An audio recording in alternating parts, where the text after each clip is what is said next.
আসসালামু আলাইকুম। আজকে আমি আপনাদের শোনাবো এমন একটি গল্প, যে গল্পে একটি মেয়ের গর্ভ থেকে জন্ম নেয় একটি সাপ। সাপ কিভাবে মেয়ের গর্ভে আসে? সাপের বাচ্চা কি সম্ভব মানুষের গর্ভে জন্ম নেওয়া? আজ আমরা এরকমই একটি গল্প শোনাবো আপনাদের। গল্পটির শুরু কৌচান নামক এক গ্রাম থেকে। যে গ্রামটি সীমান্ত ঘেঁষা ছোট্ট এক জনপদ। ধান ক্ষেত, পলিথিন মোড়ানো বাজার, মন্দির মসজিদ পাশাপাশি দাঁড়িয়ে থাকা এক গাঢ় নিঃশব্দতা ঘেরা জায়গা। কিন্তু নিঃশব্দতা বেশি দিন স্থায়ী হয়নি। কারণ একদিন হঠাৎ ঘটে যায় এমন এক ঘটনা, যা স্থানীয় বিশ্বাস আর বিজ্ঞানকে মুখোমুখি দাঁড় করিয়ে দেয়। ঘটনার সূত্রপাত হয় শেফালি নামে এর মেয়েকে কেন্দ্র করে। বয়স মাত্র 20, সদ্য বিবাহিত। তার স্বামী রাজু ঢাকায় কাজ করত, মাসে একবার বাড়িতে ফিরত।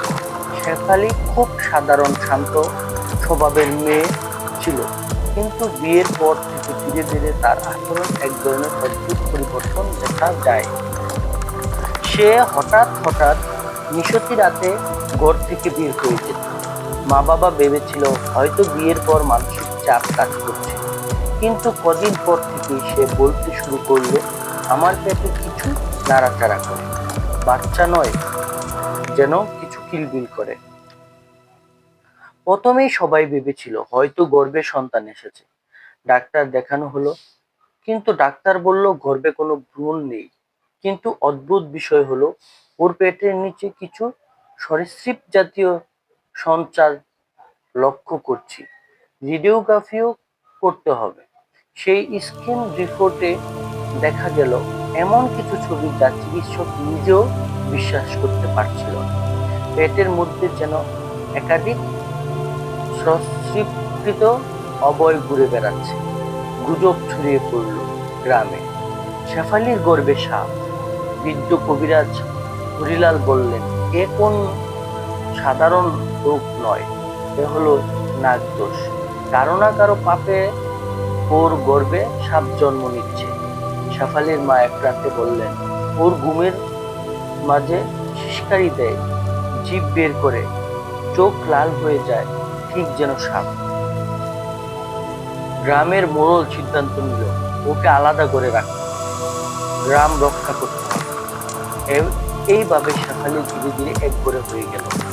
ওর খাওয়া দাওয়া বন্ধ হয়ে গেল প্রায়, শুধু দুধ আর কাঁচা ডিম খেতে চাইত। এক রাতে ওর মা চিৎকার দিয়ে উঠল।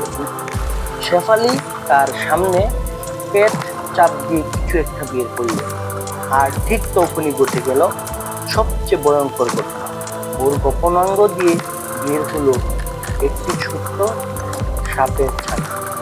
সেই সাপটি লালচে রঙের, চোখে অদ্ভুত আভা, আর চিৎকারে কান ফেটে যাওয়ার জোগাড়।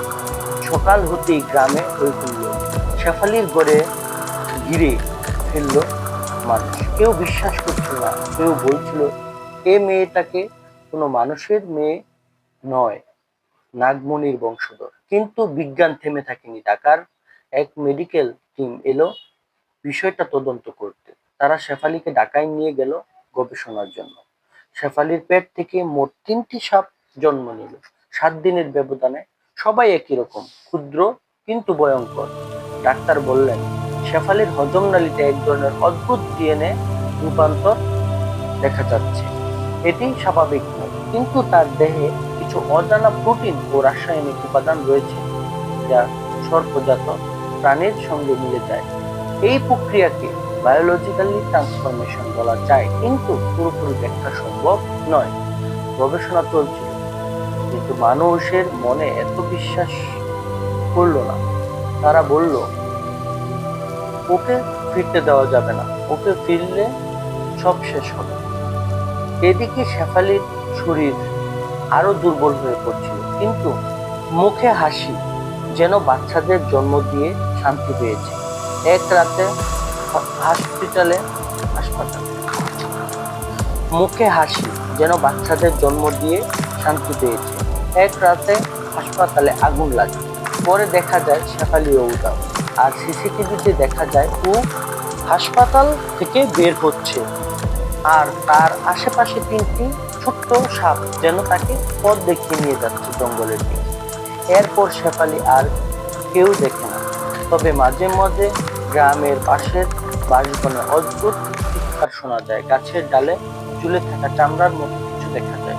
গ্রামের লোকজন বিশ্বাস করে শেফালি এখনো পুরুদুস্তর নাগমাথা, মানবী আর সাপের মাঝামাঝি কিছু। বছর খানেককে পর এক কৃষক সকালে মাঠে কাজ করতে গিয়ে দেখে জমির মাঝে বসে আছে এক শিশু। তার চোখ লালচে, শরীরে হাঁসের মতো চামড়া। তার পাশে ঘুরিয়ে বেড়াচ্ছে একটি ছোট্ট সাপ।